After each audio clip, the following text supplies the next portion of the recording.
It's all in the sauce. Hi, my name is Gary Sauce. I love to rock, and I love to rock in the kitchen. Today what we're going to be making is variations on 3 chicken cutlets. We're going to be doing one that I'm going to call a Rubenesque, which will be a chicken cutlet that has been breaded and fried, and we're going to put some Thousand Island dressing on it, then some coleslaw, and then some aged Swiss, which will be really, really tasty. The other one we're going to make is called a chili relleno. It will be chicken cutlet again with some sour cream, some chili peppers that we're going to roast in the oven, and then I'm going to put some jalapeno queso over the top of that and melt that too. The third is going to be a traditional chicken parmesan. It's chicken cutlet, marinara, mozzarella. Everybody loves it, and you'll love it too. Okay, the first thing that we're going to do is we're going to cut open this chili pepper. And the darker the pepper, usually the hotter the pepper. So what we're going to do is cut this open. I'm going to cut off the top. We're going to remove the seeds, because the seeds are the hottest part of the pepper. So I'm going to take my knife, just cut that part out right there. Discard it. Try and get all the seeds out if you can. And then I'm just going to cut this in half. Let's see. Just like that. Okay. Then what I'm going to do, I'm going to put this on there face up, because I want to be able to see the skin. Because when I roast these in the oven, I'm going to look for the skin to start to turn black, and that's how we're going to know when they're ready. We're going to put them in for about 7 or 8 minutes at first. We're going to check them in between just to make sure that they're not overcooking. Okay, now we're going to cut our second pepper. Same thing as before, we're going to basically slice open the top, just like that. We're going to cut out these seeds.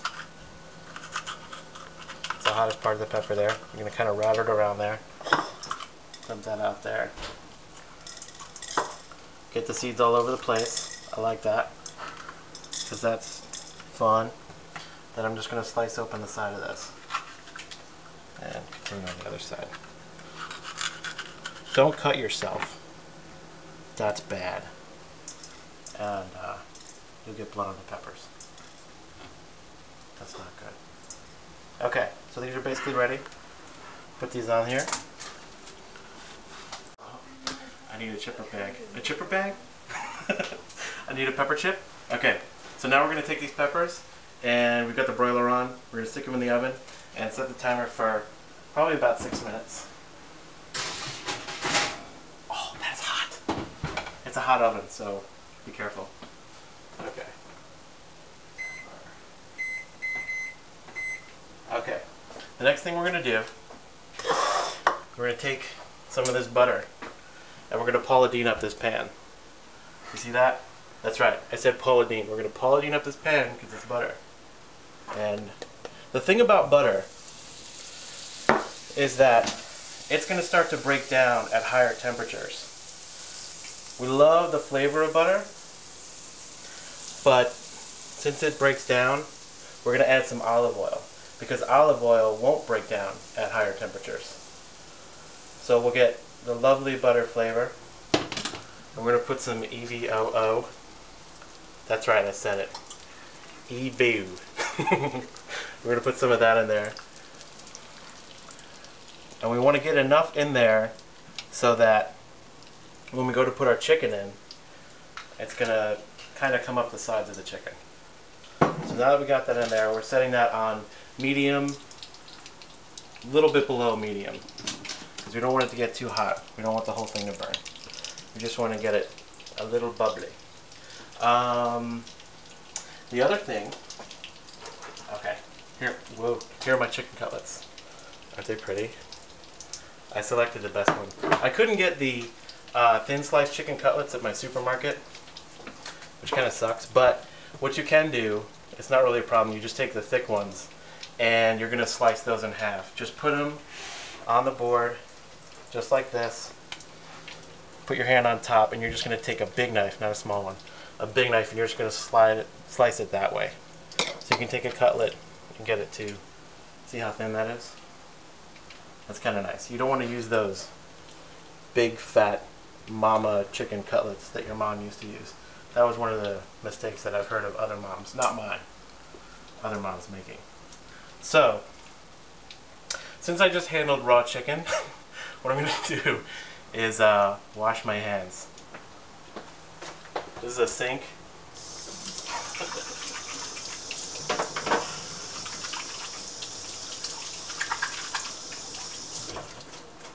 Sorry I don't have contemporary jazz in the background like Jada does, but we want to try and keep it as quiet as possible. There are people upstairs. And then they may smell the food. We don't want them to come down because we don't have enough for them. Okay, so we're going to take this chicken. We got some flour,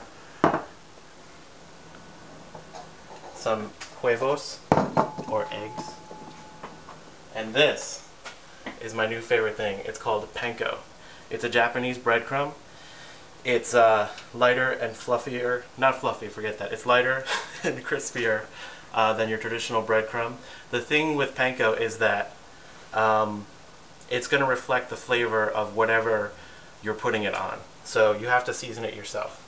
With traditional breadcrumbs, the seasoning's already going to be in there.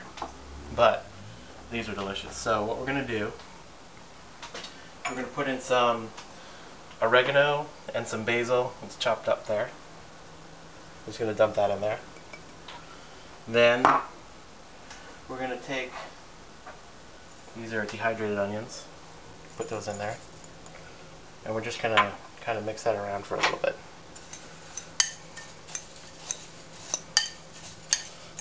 That looks nice. Okay. Now we're ready for our eggs. I'm going to take this egg out first. Oh, it's a double yolker. It's a double yolker.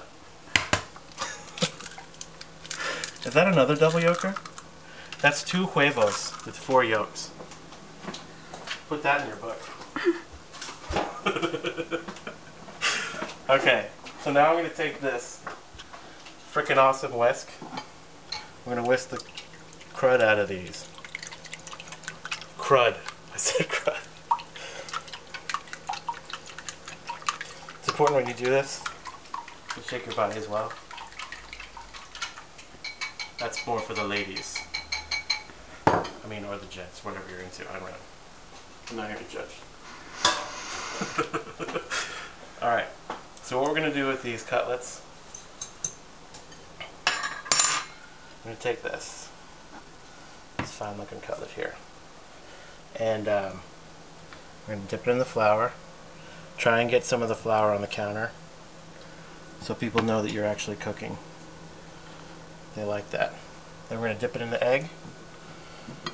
This is going to give us a really nice coating on the chicken, and it's going to allow our panko to really stick. Stick that in there. Make sure you get a nice even coating on there.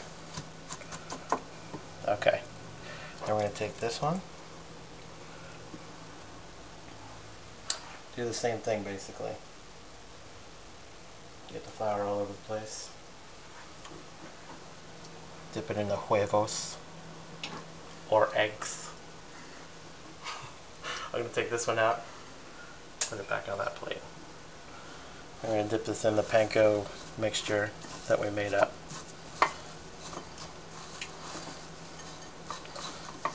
That's nice. Okay, so those are ready to go. That's our timer for our peppers.